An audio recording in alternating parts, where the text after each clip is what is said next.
Welcome to the Conscious Parenting Show. Thank you for tuning in and choosing to become a more mindful parent. After all, your child deserves the best of you. And now, here's to your host, Gitika Mrig.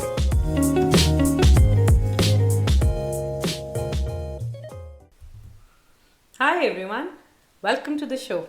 In this episode of the Conscious Parenting Show, I want to share a beautiful moment I witnessed while traveling through Kerala this week. I went to a grocery store and was standing in the line to check out.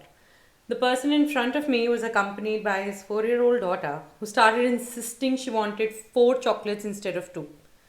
After the parent disagreed, she threw away the chocolates in her hand, sat on the floor and started yelling. Looked like a clear tantrum to me. And then the most beautiful thing happened. Instead of feeling ashamed and giving in to her daughter's demands, he called me to come forward and look at his daughter. He calmly asked me if he should get her the 2 extra chocolates.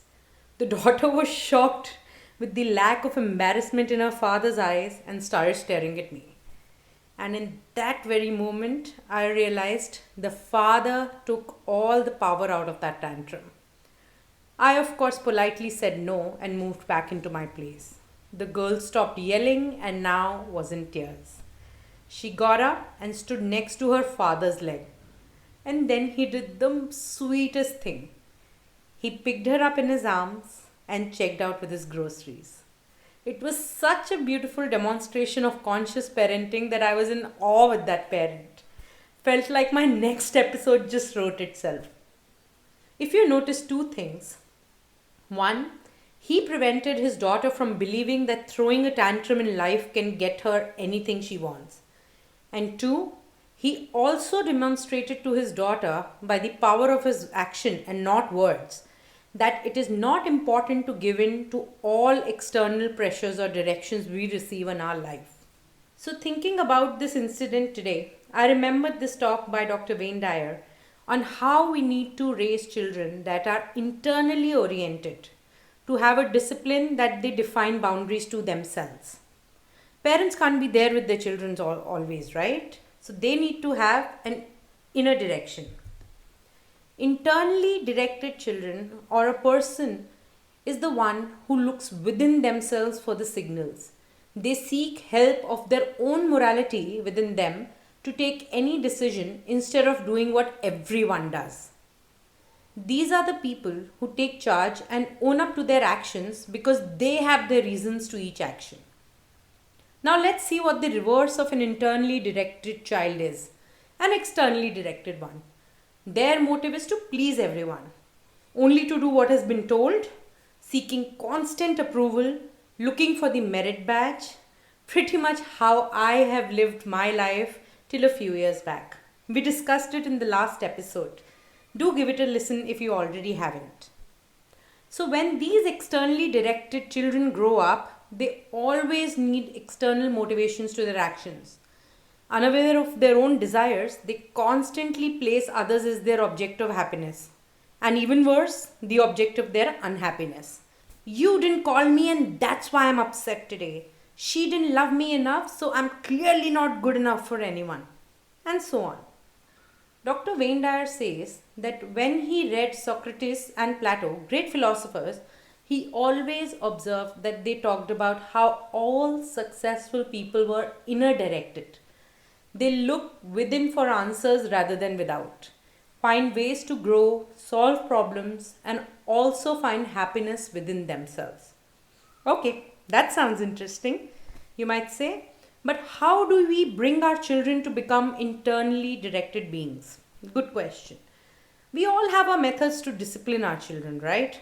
Some draw up schedules for their children, some yell and show disappointments when the kid has done something wrong, and some use physical force. In all these options, what are we doing to our children? We are telling them that their actions need to be directed and validated by us, the parents. Kids learn that a person outside of themselves requires to tell them what to do, tell them how to behave, or even how to feel. Hence, making the kids externally directed. Don't get me wrong, schedules and sharing your opinions are a must in a child's life. They must know the probable consequences of their actions. But do you think your actions, such as using physical force and showing disappointment, will teach them discipline? In most probabilities, no. It will only make them feel like they're not good enough or they're not worthy of having an opinion. They will constantly seek advice, depend on others for decision, even small ones like what to eat for breakfast, what to wear, and so on. People who go through physical force as a child are more likely to commit crimes as an adult, such as domestic violence, theft, which is taking something by force, and even murders. This is one of the worst things we can do to our children. It's like we are setting them up for failure. But then, what do we do to raise internally directed children, Geetika? I'm getting to it. The process has 4 steps. Listen carefully, we'll back it up with an example. Once you build a schedule or a rule for your child, number 1, observe how they are coping up with it. Number 2, show compassion when they break any rule or are not able to follow the schedule that made. It's okay to fail. Number 3, reflect together on what happened later once things are calm. And number 4, the most important, show unconditional acceptance. Let's example this out now. You're working on your laptop, an important deadline is right ahead, pressure is high, and suddenly you hear a sound from the kitchen, glass crashing. You leave your laptop and run towards the kitchen and see your 4-year-old standing next to broken glass. You're panicked. In that very moment, like we discussed in episode 3, take a step back and breathe. Observe if your child is hurt. If yes, follow the protocol you have. If not, breathe. Step 2, show compassion. Tell them it happens to everyone. It's alright. Glad you're not hurt. Ask them what happened and listen without judgment.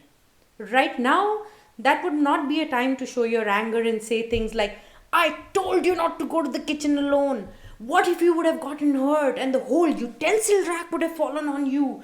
You don't listen to me at all. This is not acceptable. You've been a bad kid. Breathe. No one likes breaking things. They're probably already feeling bad about their action and scared of your disappointment. But mistakes happen. They're kids, right? They happen to everyone, even us. Don't make them unworthy of your love. Let them know that it's okay. It happens. Once the situation is under control, get back to your work. Step 3, reflect together. Once things are calmer later in the day, talk to them if they needed something from the kitchen and the people they can reach out to when they need anything. And lastly, close with acceptance, unconditional acceptance. Because your children are doing their best and deserve to be loved. Let them know you love them and trust them even after what they did. Follow these 4 steps when anything unfortunate happens that you did not expect them to do. And going forward, if anything happens again, you'll see that your child won't think less of themselves or fear your disappointment. They might just run to you in a problem knowing that you will be there to support them. Isn't that what we all really want? Be their friend and confidant? And there you have it. An internally directed child who takes actions because they feel directed to do something and not due to the fears of others. And they own up to their actions. A healthy emotional being. Hope this resonates with you somewhere. Give these 4 steps a try and see a difference in your child's action. Would love to hear the reactions you receive from them. Leave your observations in comment section below. Thank you for listening to this episode. Until we meet again, live in the moment.